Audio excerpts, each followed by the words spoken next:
ओम की ध्वनि ओ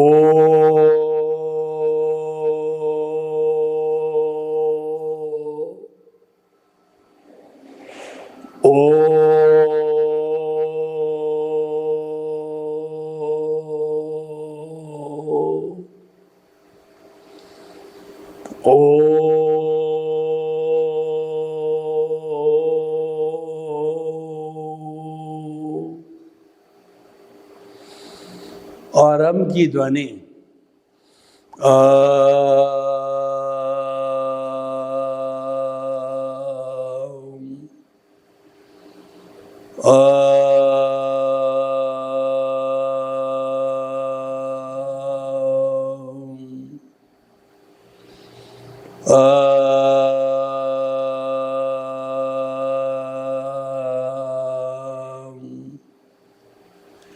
भाइयों और बहनों, मातृशक्ति को नमन।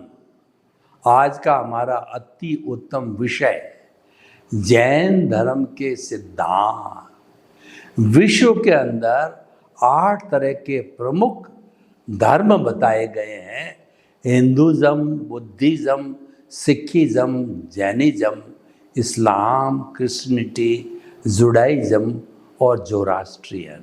और छोटे मोटे 360-65 तरह के धर्म बताए गए हैं। ये सारे कुल धर्म कहे जाते हैं जो कि व्यक्ति को जन्म से मिलता है।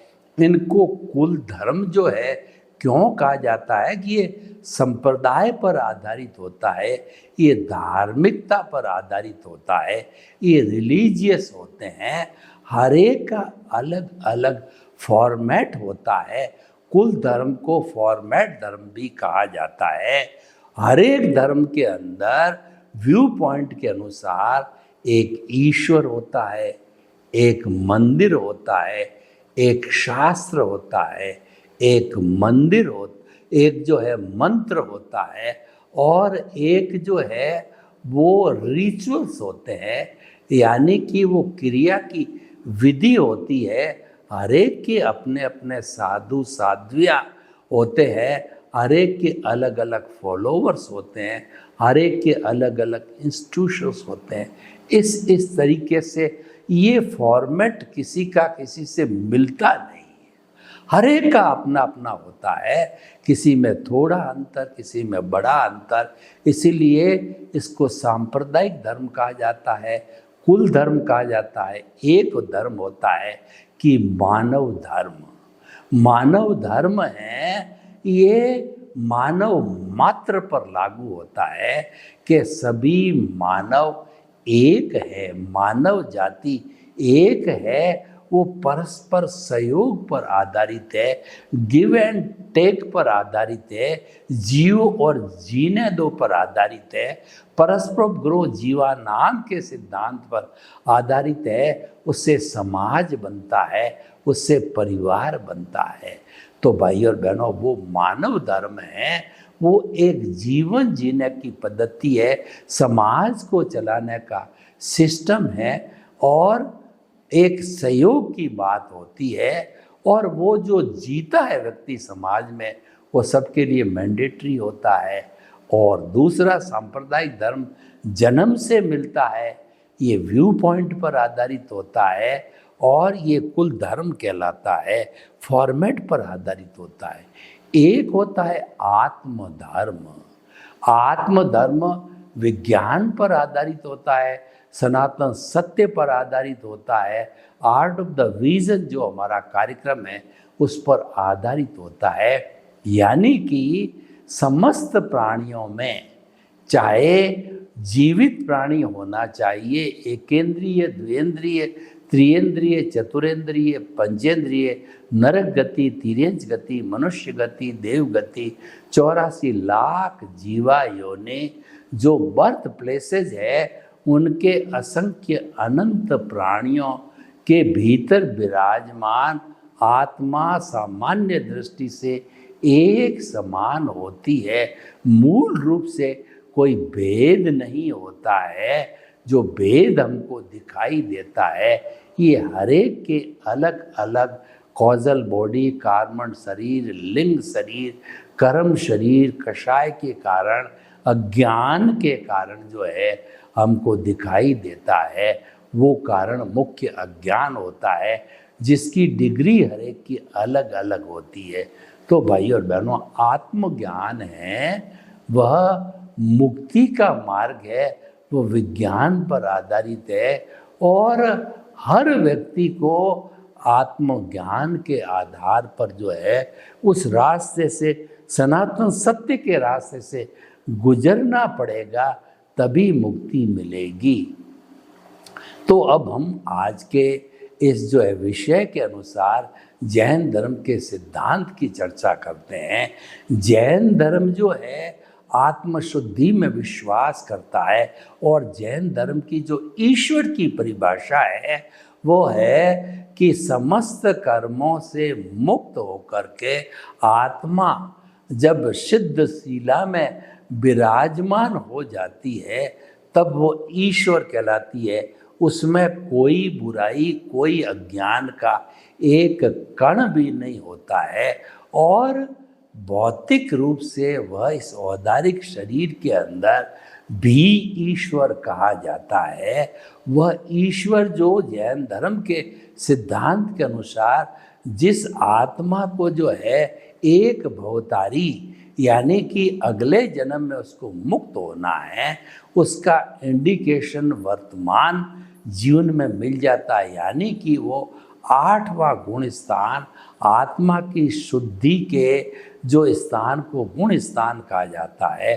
क्षपक श्रेणी जो जीव ग्रहण कर लेता है, उस सब को छोड़ देता है, उसी समय वह ईश्वर का रूप बन जाता है औदारिक शरीर में। और जैन धर्म के सिद्धांत के अनुसार निश्चित रूप से वह इस जन्म में केवल दर्शन को प्राप्त होगा और नेक्स्ट बर्थ में उस केवल दर्शन रूपी पुरुषार्थ का परिणाम के रूप में केवल ज्ञान को प्राप्त करके और वह सिद्ध बुद्ध और मुक्त बनेगा। ईश्वरवाद की कल्पना जो है जैन धर्म में आत्मा के शुद्ध रूप में कही गई है। ऐसा नहीं है कि वह ईश्वरी सृष्टि का निर्माण करने वाला है। और जैन धर्म मानता है हर आत्मा मूल रूप से ईश्वरी है, जो शुद्धतम रूप में है वह मोक्ष में जाने लायक है, वह ईश्वर बनने लायक है, लेकिन अज्ञान ने उसको रोके रखा है। अज्ञान एक बैरियर है, अज्ञान एक जो है चद्दर है जो कि आत्मा के ऊपर एनवलप है, वो आया हुआ है, वो बंधन है जो बांधे रखता है और वो एक लेयर है। जब ये पर्दा हट जाता है तो आत्मा सिद्ध बुद्ध और मुक्त बनती है। मैं आपको उदाहरण दूं कि एक 24 कैरेट सोने की लंगड़ी है, वो घने कीचड़ के अंदर गिर जाए और फिर हमने उसको बाहर निकाला तो कीचड़ के गिरने के कारण वो अशुद्ध हो जाती। जब उसको पूरा साफ धोया जाता है, सुखाया जाता है, तो पुनः वो 24 कैरेट के सोने के रूप में था और वापस दिखाई देने लग जाता है, वह हो जाता है। तो हमारी हर प्राणी की आत्मा और ख़ास तौर से जो मनुष्य है जिनको मानव जीवन मिला है वो ही मुक्ति को जा सकता है, क्योंकि उसका डेवलपमेंट होते होते वो मानव जीवन के अंदर आता है, उसका सम्यक ज्ञान, सम्यक दर्शन का डेवलपमेंट होता है, तब वो मानव बनता है और उस श्रृंखला का वो उपयोग करता रहे जागृति के द्वारा। जागृति है वो रियल पुरुषार्थ है। जागृति का अर्थ होना है कि आत्मचिंतन करना, आत्मा के अंदर ही रहना, आत्मा की भजना करना, आत्मा का अनुसरण करना, सेल्फ रियलाइजेशन करना, इंट्रोस्पेक्शन करना, आत्मा के गुणों का जो व्याख्यान करना। हरि अनंत, हरि कथा अनंत, यानी भीतर विराजमान शुद्ध आत्मा परमात्मा स्वरूप ईश्वर है, वह वास्तव के अंदर वह ईश्वर है और 33 करोड़ देवी देवता उस शुद्ध आत्मा की जो है उपासना करते हैं। वो 14 लोक का नाथ है, क्योंकि शुद्ध आत्मा स्वरूप इस पूरी सृष्टि के अंदर जो है वह स्वयं भू होता है, यानी उसके समान किसी की ताकत दुनिया में नहीं कही गई। और क्योंकि सभी आत्माएं समान क्वालिटी की होती है जो है वो सामान्य दृष्टि से, तो इसका मतलब एक सी क्वालिटी समस्त शुद्ध आत्माओं में है, तो इसको अद्वैत कहा जाता है।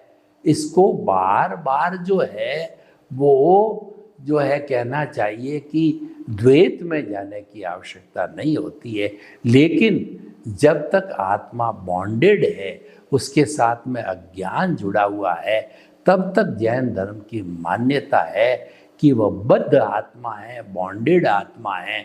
वो पुनः पुनः जो है वो उस अज्ञान का भुगतान करके, इसको ज़ीरो करके, इरेज करके, और फिर वह सिद्ध बुद्ध मुक्त बनती है।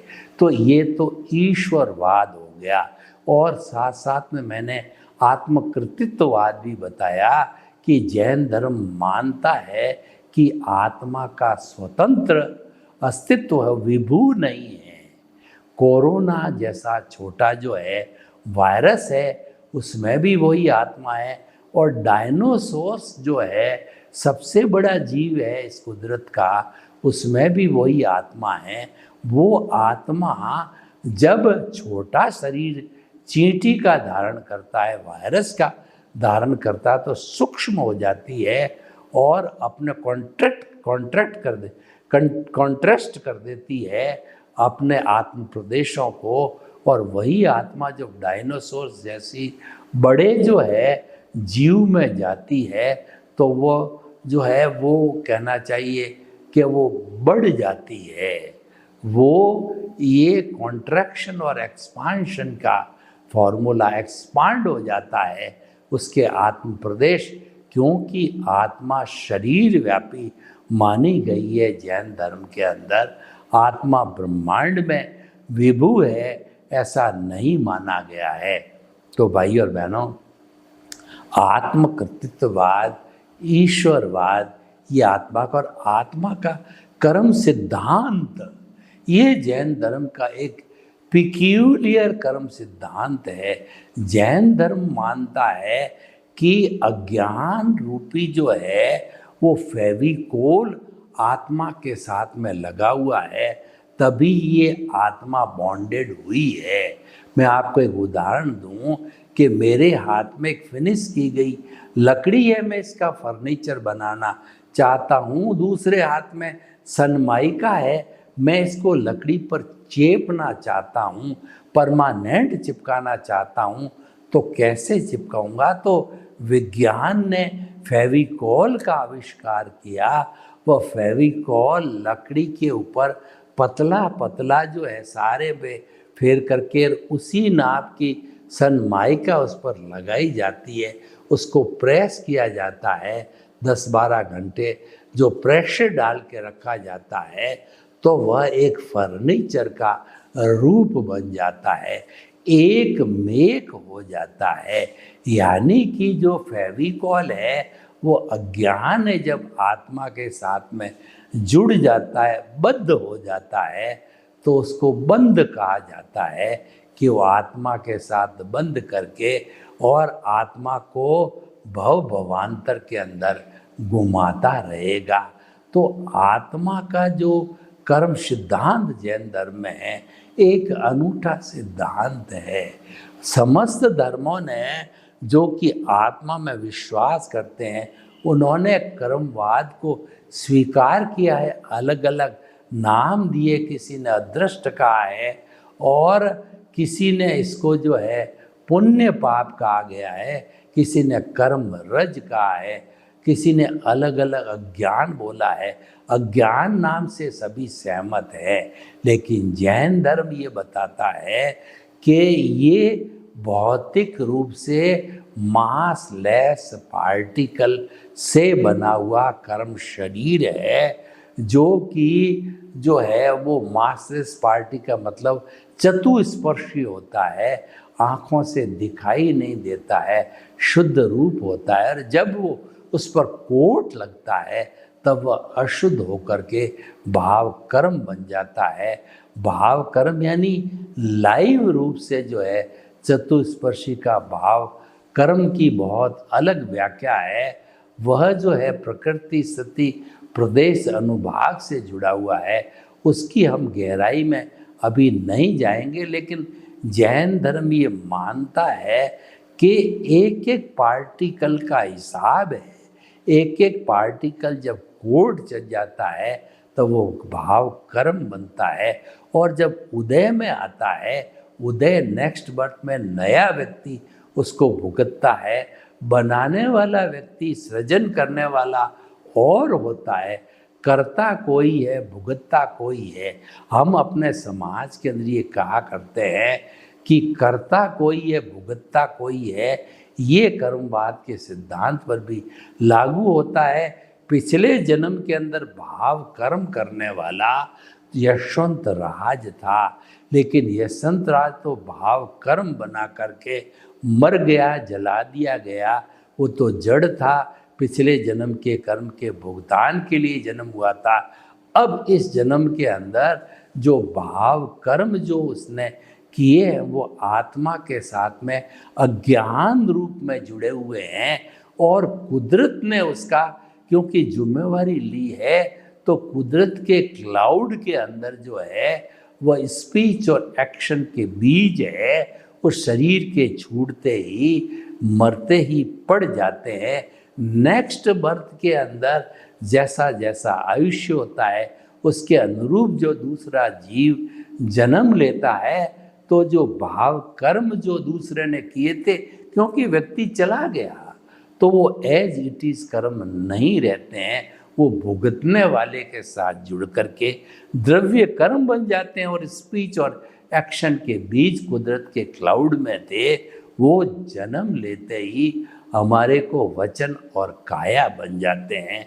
द्रव्य मन, वचन और काया, इसको हम मन वचन काया कहते हैं। उससे ये पुतला बनता है, और वही अज्ञान है, वही कर्मों का भुगतान करता है, क्योंकि उसी ने बनाया है। और ये श्रृंखला जो है चलती रहती है, सृजन की, विसर्जन की, चार्ज की, डिस्चार्ज की। जब इस श्रृंखला को हम तोड़ते हैं, यानी अज्ञान को इरेज करते हैं, जहर को जहर से मारा जाता है, तो वो जहर कहलाता है विज्ञान।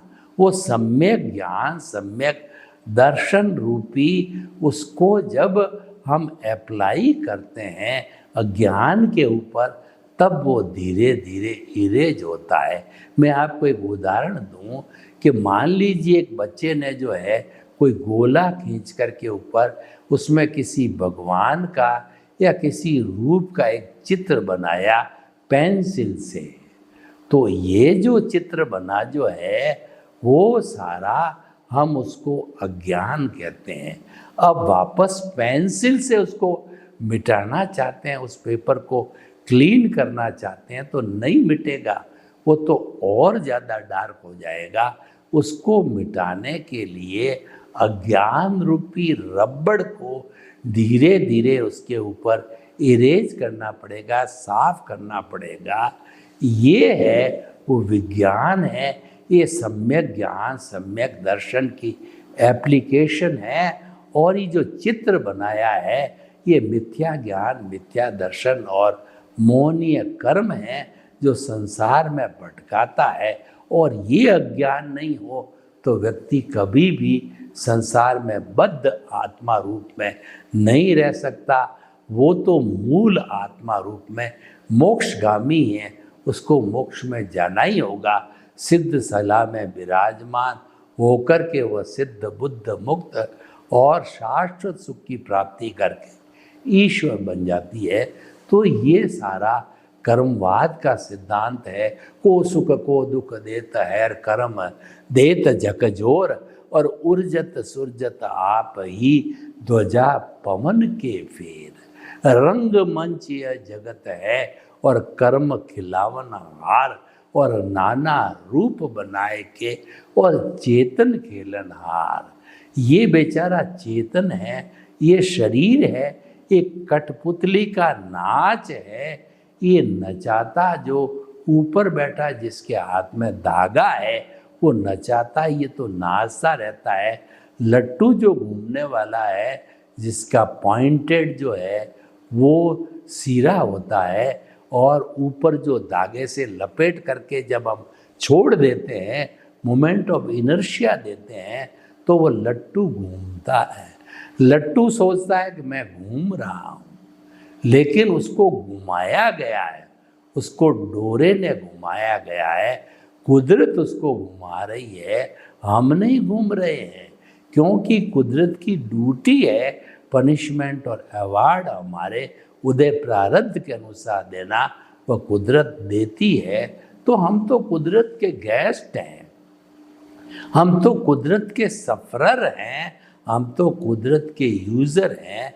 ये जैन धर्म का बहुत बड़ा पिक्यूलियर सिद्धांत है कि कर्ता तो व्यवस्थित शक्ति है, आप कर्ता, यानी इस दुनिया का कोई प्राणी कर्ता है नहीं, हो नहीं सकता। और कुदरत ने उसको न तो कोई पावर ऑफ अटॉर्नी दी है और न जो है उसको कर्ता बनाया है। कुदरत तो साफ कहती है मेरी कोई सिस्टर कंसर्न नहीं है, मेरी तो अकेली मात्र एक कुदरत की कंसर्न है। लेकिन अगर प्राणी जो है अपने अहंकार के वशीभूत जो है वो कहता है कि मैं शरीर हूँ और शरीर से जुड़े हुए रिश्ते नाते पद प्रतिष्ठा सब मेरे हैं, तो वह मिथ्या ज्ञान की एप्लीकेशन कर रहा है। और इस शरीर का संचालन करने वाला मैं हूँ, सारे भुगतान करने वाला मैं हूँ, वह मिथ्या दर्शन की एप्लीकेशन कर रहा है। और जिन जड़ पदार्थों से हमारा संसार चलता है, हमारा व्यवहार जगत चलता है, उसमें सुख की जो हम अनुभूति करते हैं, सुख को मानते हैं, ये मोहनीय कर्म है।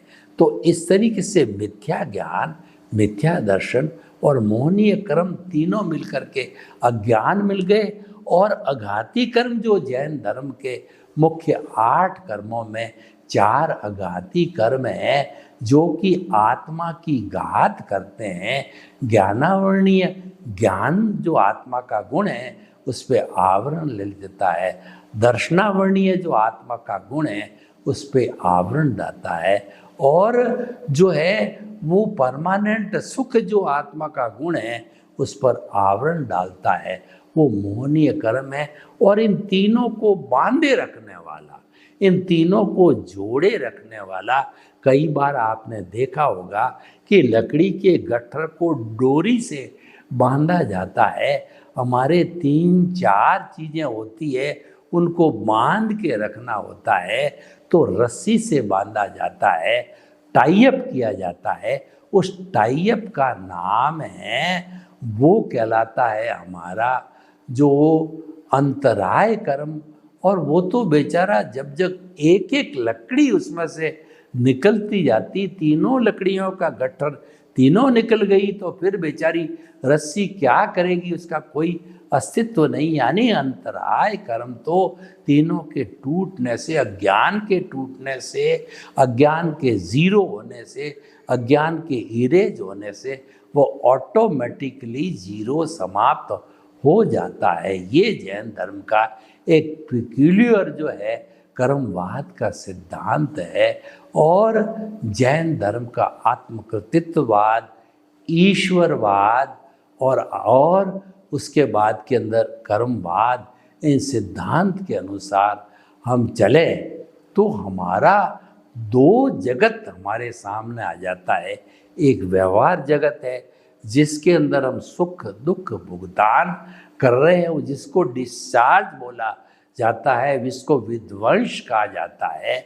और एक पक्ष होता है सृजन करने वाला, चार्ज पक्ष होता है, वो लाइव कहलाता है। जैसे कि हमारे जो ये प्रोग्राम चलते हैं, एक लाइव प्रसारण होता है और एक रूटीन का प्रसारण होता है। वो डिस्चार्ज है, कभी रिकॉर्ड हुआ और आज चल रहा है। एक लाइव होता है जो हूबहू जो है वो जो है चल रहा है वर्तमान में। लाइव पोर्शन है वो भाव पोर्शन है, वो आत्मा की सत्ता है, वो सृजन करता है। इस तरीके से जैन धर्म के सिद्धांतों को जानना, उनका पालन करना, व्यक्ति शाश्वत सुख को प्राप्त कर सकता है। सर्वे भवन्तु सुखिनः, सर्वे सन्तु निरामया। लोक के जीवों को सुख मिले, शांति मिले, आनंद मिले, प्रेम मिले, सौहार्द मिले और हम सब अपना अच्छा पारिवारिक जीवन जीते हुए शाश्वत सुख की नींव लगाएं। यही मानव जीवन का सार है। आपके प्रति मंगल भावना। ओम शांति।